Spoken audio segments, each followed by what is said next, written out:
natin kagabi sa ating programa na Zone na Libre ay makasama natin ngayon. Katulad nga nakikita ninyo yung ating mga kababayan na nakikinig sa atin at nanonood sa ating social media platform.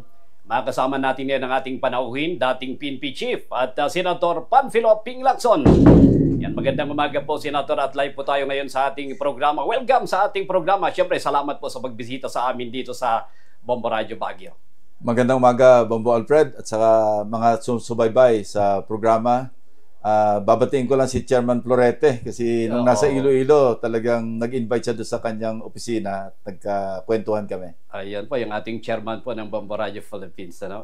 Kumusta naman po, sir, yung ating pangampanya? Ngayon na full blast na rin po yung pangampanya ng mga lokal na mga official. At para may mga lokal na official na rin po na nag-endorse po sa inyo, Senator? Oo, meron naman, at saka less than 40 days na lang. Ganun kabilis eh. No, from 90-day campaign period, ngayon less than 40 days na lang. So, yun, tuloy-tuloy lang. Nasa Baguio ako, Bombo Alfred, kasi mamayang actually yung 1 o'clock, yung League of Sanitary Inspectors ng Philippines. Short, mensahe lang.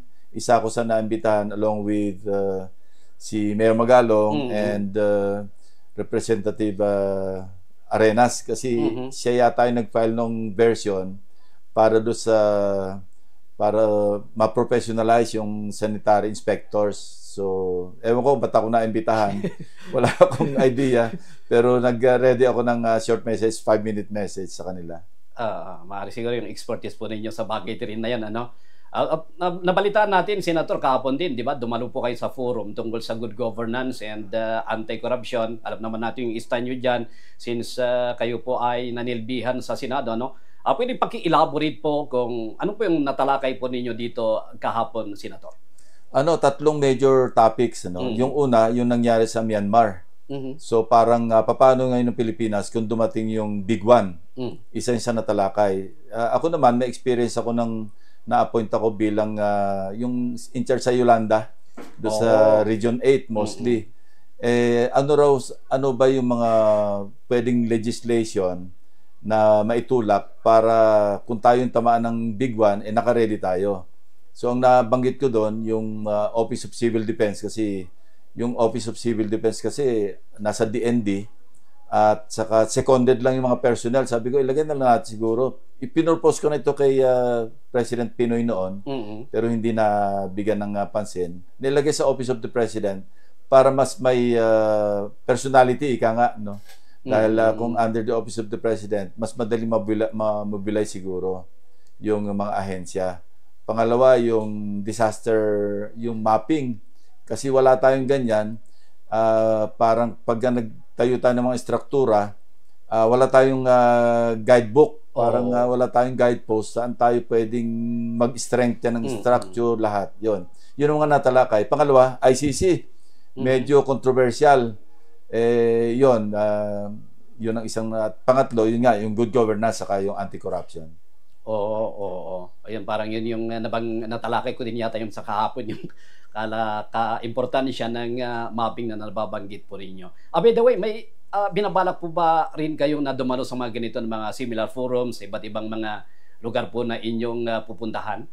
Oo, kasama sa aming sa programa na namin na magkakaroon ng mga round table, mas productive. Alam mo yung mga big rallies, talagang napakaraming tao, pero medyo hindi nakapokus yung nakikinig yung audience. Whereas, kung round table discussion, multisectoral, ang susunod nga namin sa Pangasinan, yun, agriculture naman ang tatalakay namin doon. Tapos meron din kaming yung mga seafarers, kasi marami tayong alam mo, Bombo Alfred, nagulat din ako dahil may nakausap kami. 25% pala ng lahat ng seafarers sa buong mundo, Pilipino. Yun, oo. And ang remittance nila, pag samasamahin mo na lahat ng remittances ng lahat ng OFWs, napakalaki rin. Kasi ang total natin, I think sa taong 2024, nasa mga 37 billion. Pero ang share ng seafarers, nasa mga 6.7. So malaki.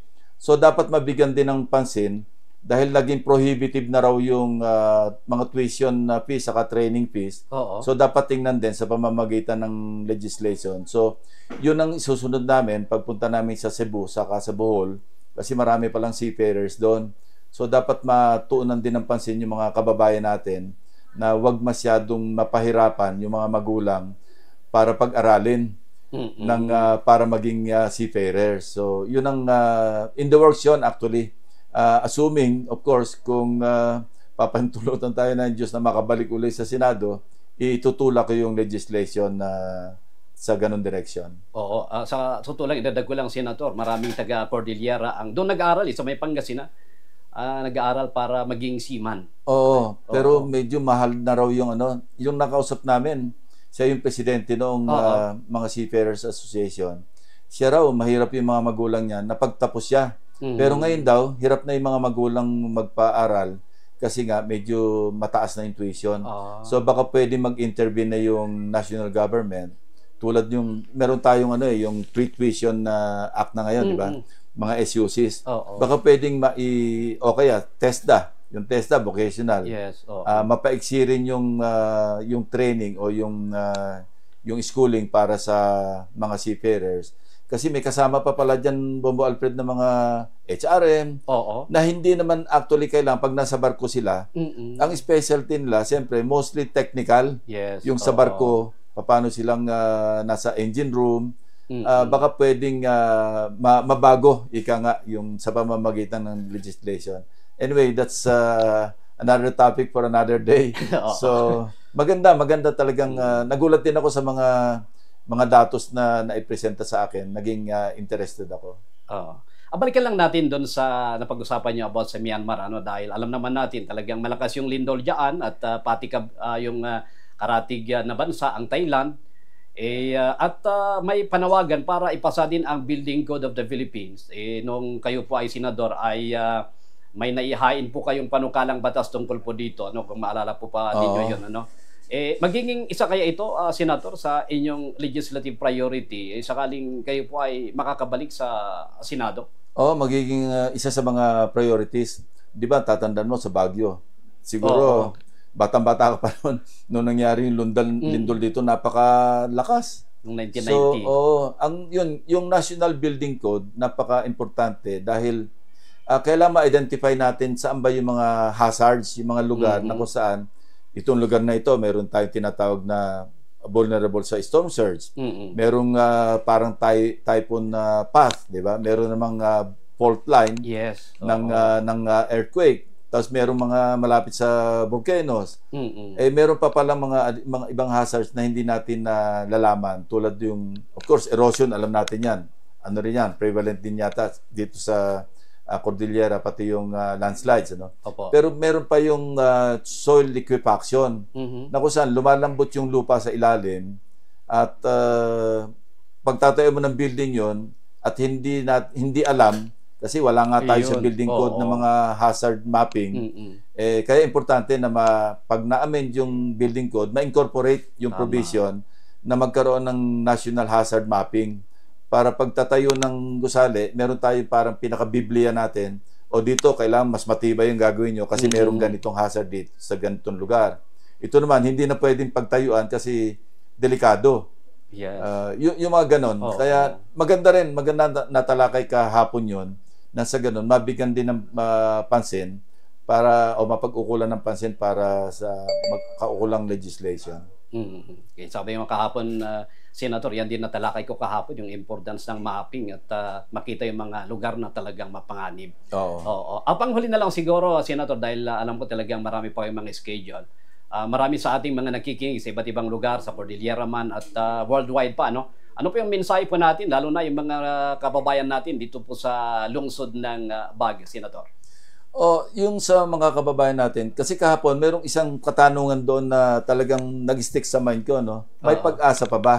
Referring to yung mga corruption na nangyayari sa ating bansa. Of course, it cannot be denied na sa ibang panig ng mundo, meron din namang corruption, pero sa ating bansa, kung papakinggan mo yung mga pahayag ni Mayor Magalong, hindi ba? Medyo kikilabutan ka kasi parang nag-worsen yung corruption sa Pilipinas. And ang nakakatakot, kapag pinabayaan natin na hindi ma-check yung corruption, baka dumating ang panahon, baon tayo sa utang, wala na tayong pambayad, ma-default tayo, baka mag-grocery yung mother mo, Bombo Alfred, ikaw ang taga-bitbit ng sako, ang laman pera, pang grocery lamang. Alam mo, hindi biro-biro kasi sa Venezuela nangyari yan ang Venezuela, napakaraming langis, di ba? Pero bakit sila nagkaganon? Dahil siguro sa, bad governance. So, timely rin yung roundtable discussion namin kahapon, yung good governance at saka yung anti-corruption.